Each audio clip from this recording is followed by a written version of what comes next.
deriva. Antonio, Sergio y Jorge se internaron en el mar esa noche para celebrar un cumpleaños que venían celebrando desde la noche anterior y prometía no terminar nunca. El bote avanzaba lento sobre el agua negra.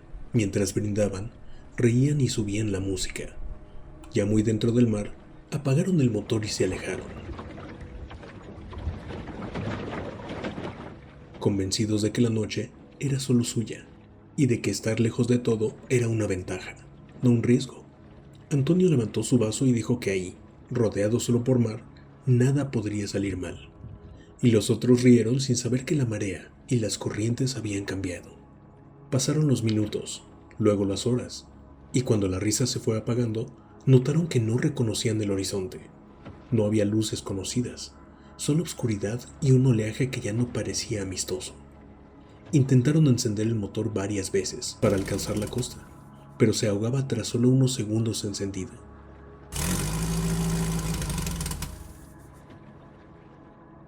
La desesperación crecía, pero se sintieron aliviados cuando divisaron un barco grande, apenas iluminado, detenido en medio de la nada. Decidieron acercarse para pedir ayuda. Encendían a intervalos el motor en el rumbo del barco.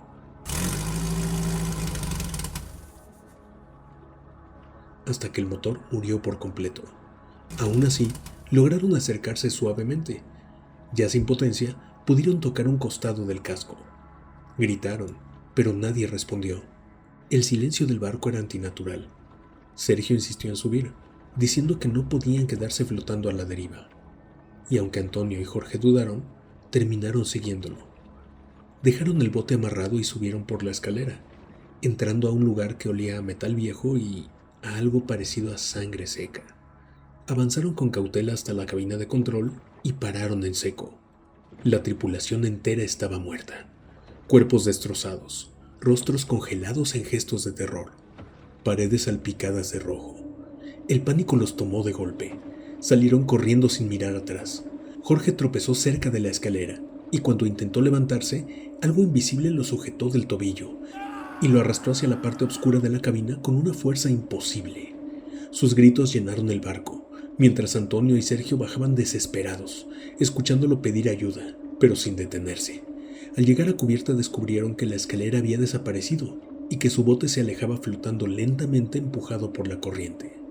Fue entonces cuando lo vieron. A contraluz, apareció una figura alta, delgada, con la piel pálida tensa sobre los huesos, el cabello largo pegado al rostro por la sangre fresca de Jorge, uñas negras y largas. Con una sola mano levantó a Antonio del cuello como si fuera un muñeco. Antonio pataleó, intentó golpearlo, pero el ser lo acercó lentamente a su boca donde brillaban dos colmillos blancos y perfectos. Lo mordió sin prisa. No lo mató de inmediato. Moribundo lo sacudió y lo azotó sobre la cubierta. Sergio estaba petrificado, sabiendo que no había a dónde correr. El ser volvió a levantar a Antonio y lo quebró poco a poco. Brazos, piernas, el cuerpo reducido a espasmos inútiles. Mientras Antonio seguía consciente, gritando hasta que ya no pudo hacerlo. Sergio huyó, se lanzaría al mar sin pensar, pero justo antes de aventarse por la borda levantó la vista y lo vio ahí. El vampiro estaba de pie cortándole el paso, cubierto de sangre, con el cuerpo destrozado de Antonio a su lado, que abandonaba la vida con espasmos y sonidos burbujeantes. Sergio gritó y trató de lanzarse de nuevo al agua. Pero antes de tocarla, el ser ya estaba de nuevo frente a él. Entendió que no había huida, que si no luchaba moriría igual. Se lanzó contra el vampiro, fue desgarrado por las uñas, sintió como la carne se le abría.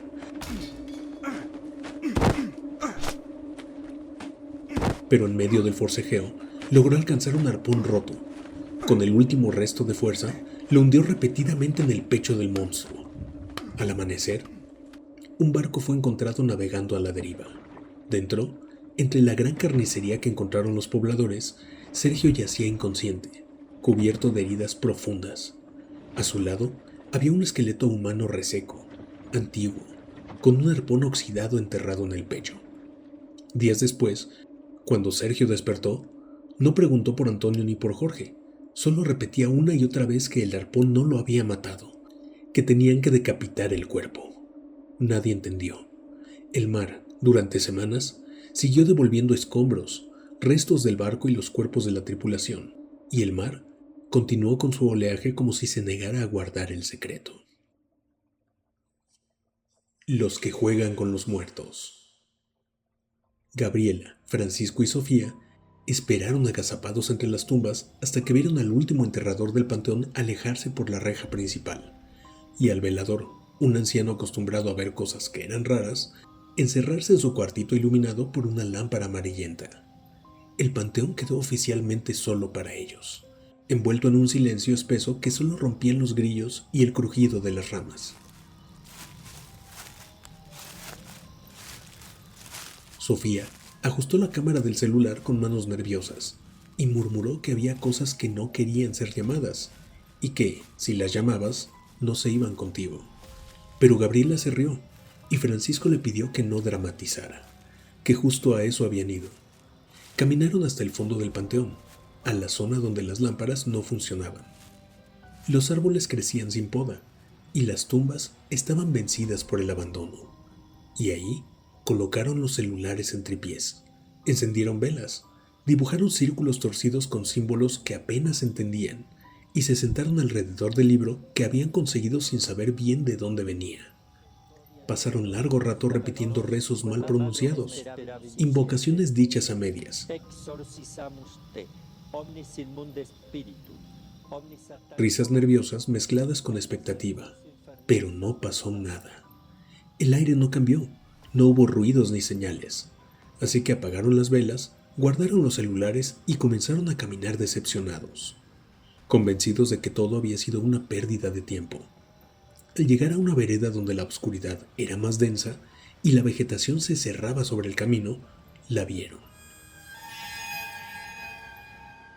Una mujer vestida con un traje sastre, sentada sobre una tumba, llorando, con el rostro enterrado entre las manos. Los tres se detuvieron en seco. Gabriela, sin pensarlo demasiado, le gritó con burla preguntando si estaba viva o muerta. La mujer no respondió. Gabriela insistió diciendo que, allí en el panteón, podría estropear sus medias. Francisco y Sofía le dijeron que se callara, que no sabía a qué le estaba gritando, y reanudaron el paso. Pero apenas avanzaron unos metros cuando la mujer apareció de nuevo frente a ellos. Ahora llorando con rabia, gritando que por qué la habían engañado, que por qué le habían mentido. El pánico estalló, y corrieron. Pero la mujer no los siguió como alguien vivo, simplemente los alcanzaba, cerrándoles el paso, como flotando, apareciendo entre tumbas, detrás de árboles, bloqueando senderos que segundos antes estaban libres. Cada vez que creían haber ganado distancia, la veían más cerca. El aire se volvió pesado. Las luces fallaron intermitentemente, y la voz de la mujer se escuchaba desde todos lados, diciendo que no corrieran, que ya los había elegido y que no saldrían del panteón sin pagar. Francisco y Sofía intentaron orientarse, pero los caminos se repetían y las tumbas formaban un laberinto sin salida. Gabriela empezó a quedar atrás, tropezando, respirando con dificultad, y la mujer dejó de dividir su atención. Ya no cazaba a los tres, cazaba solo a una. La alcanzó sin esfuerzo, la sujetó del cabello.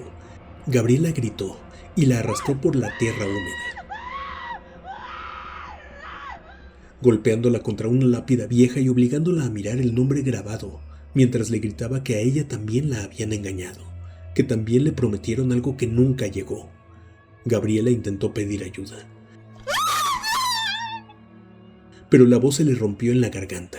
La mujer la empujó hacia una fosa abierta, la hundió parcialmente y comenzó a cubrirla pateando la tierra del borde, con una calma cruel, mientras los sollozos de Gabriela se apagaban lentamente. La mujer continuó, como si estuviera cumpliendo con un ritual aprendido. Francisco y Sofía, presas del pánico, no pudieron enfrentar a la mujer y huyeron sin mirar atrás hasta llegar al cuartito del velador, golpeando la puerta y gritando. El viejo los dejó entrar, escuchando su historia sin sorpresa, y les dijo que no podrían salir hasta que amaneciera, que esa mujer había muerto tras ser engañada con una falsa plaza de trabajo, que al querer denunciar a quien la traicionó, fue asesinada y estaba enterrada en ese mismo lugar, y que todas las noches buscaba venganza. Con la primera luz del día, el velador los acompañó de regreso al fondo del panteón, y allí encontraron a Gabriela medio enterrada, rígida, con partes de su cuerpo saliendo de la tierra. Pero lo más aterrador era el rostro congelado en una expresión de terror absoluto, con tierra en la boca y en los ojos abiertos, como si hubiera entendido demasiado tarde que debió quedarse callada y no atraer lo que habían encontrado. Francisco y Sofía esperaron en silencio. La policía llegó cuando el sol ya iluminaba las tumbas. El velador le decía a uno de los policías que el panteón siempre le cobra a quien entra a jugar con los muertos, mientras otros dos levantaban la declaración de Francisco y Sofía. Aunque la ciudad siguió su día con normalidad, para ellos la noche no terminó ahí. Cuando llaman por tu nombre. La familia dormiría por primera vez en la casa recién adquirida. Tenían todavía cajas y arreglos pendientes, pero ansiaban sentirla ya como su hogar. El niño despertó en la madrugada con los ojos abiertos, mirando el pasillo oscuro desde su cama, mientras una voz masculina pero suave pronunciaba su nombre una y otra vez, no desde fuera de la casa, sino desde algún punto impreciso entre las sombras. No gritaba, no insistía, solo llamaba con la paciencia de quien sabe que será escuchado. Los padres despertaron al oír también la voz, clara, pronunciando el nombre de su hijo, y salieron al pasillo encendiendo luces, revisando cuartos, abriendo la puerta principal sin encontrar a nadie más. El niño les dijo que el hombre lo estaba esperando, que no estaba enojado, que solo quería que fuera con él, y el padre, tratando de tranquilizarlos a todos, murmuró con nerviosismo que si algo quería entrar a esa casa, iba a usar lo que más amaban. Los días siguientes el niño siguió despertando a la misma hora, siempre asomado desde la puerta y mirando al mismo punto del pasillo, siempre escuchando su nombre. El niño luego les dijo que el hombre le había dicho que fuera a encontrarlo en el patio. El padre desesperado empezó a romper el cemento y a excavar. Tras varios días, a menos de 1 metro de profundidad, la pala chocó con algo duro, y al retirar la tierra aparecieron huesos. Primero uno, luego varios, algunos esqueletos completos, otros cuerpos secos y retorcidos, adultos y niños enterrados sin orden bajo la casa. Al preguntar en el barrio supieron la verdad. Esa zona había sido un cementerio antiguo, y cuando se repartieron los terrenos, nadie se hizo responsable de los restos. Se construyó encima y se tapó lo que estorbaba. La familia dudó si denunciar o volver a enterrar, pero decidieron seguir adelante con la excavación, convencidos de que ignorar el pasado no podría empeorar las cosas. Esa noche la casa dejó de ser silenciosa. Se escucharon pasos en los pasillos, risas de niños corriendo por cuartos vacíos, llantos detrás de las puertas,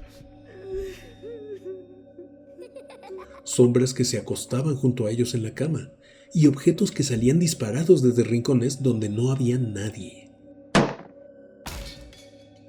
El niño empezó a hablar con amigos que los padres no veían.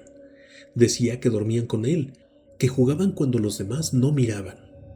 Una madrugada, el padre vio por fin al primero. Una figura humana parada en el pasillo, inmóvil, observando la habitación del niño. En lugar de huir, el padre le gritó, le exigió saber qué quería, y la figura levantó lentamente el brazo y señaló el crucifijo colgado en la pared.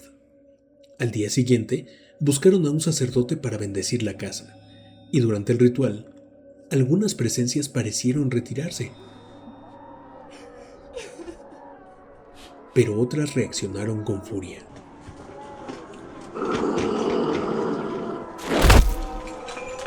Puertas azotándose solas, muebles volcados, golpes invisibles que arrojaban a los padres contra las paredes.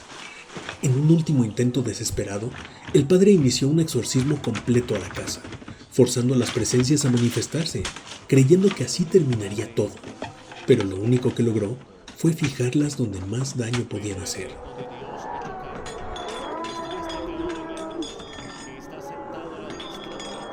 El sacerdote apenas alcanzaba a rezar cuando el niño se arqueó de forma imposible y una voz múltiple, burlona, salió de su boca, nombrando a los padres como si los hubiera conocido desde antes de que naciera. Las entidades atacaron sin contención. El padre fue levantado y golpeado una y otra vez. La madre fue arrastrada por el suelo por manos que no podían verse, y el sacerdote cayó primero, con la oración rota en su garganta.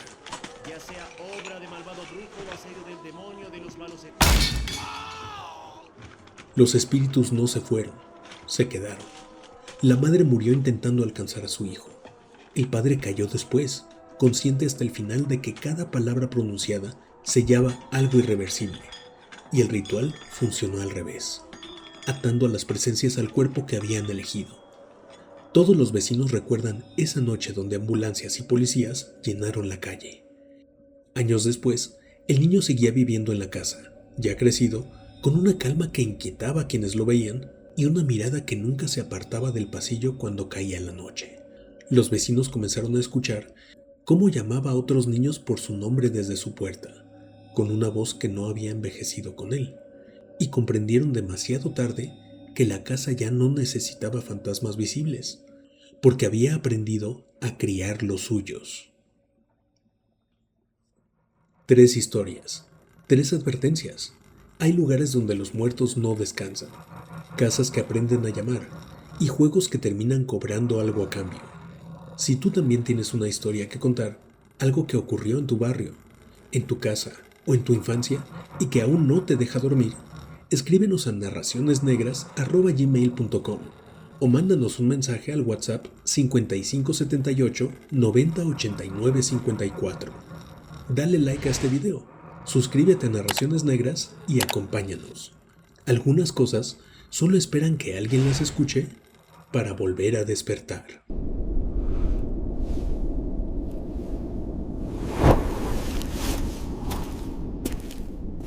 Escucha lo que habita en las sombras, en Narraciones Negras.